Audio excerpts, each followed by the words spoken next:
অন্য আয়াতের অর্থ, হে নবী সাল্লাল্লাহু আলাইহি সাল্লাম, আপনি আপনার স্ত্রীদেরকে চূড়ান্ত ও স্পষ্ট কথা বলিয়ে দিন, যদি তোমরা দুনিয়াবি জিন্দিগি এবং ইহার চাকচিক্য চাও, তবে আসো, আমি তোমাদেরকে কিছু পার্থিব ধন সম্পদ, মহর, খরচা ইত্যাদি দিয়ে দেই এবং তোমাদেরকে সুন্দরভাবে এবং আনন্দ চিত্তে তালাক দিয়া বিদায় করিয়া দেই।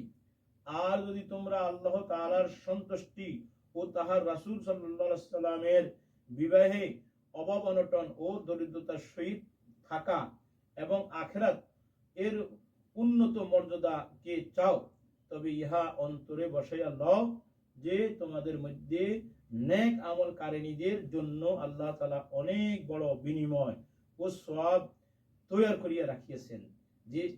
যে যত বেশি নেকি করিবে তত বেশি বিনিময় ও সওয়াব পাইবে। এটা আমাদের মা বোনদেরকে বলছে আল্লাহ পাক। আমাদের মা বোনদেরকে আমরাও যেন দিনে মেহনত করতে পারি, মা বোনরাও যেন দিনে মেহনত করতে পারি, আল্লাহর হুকুম নবী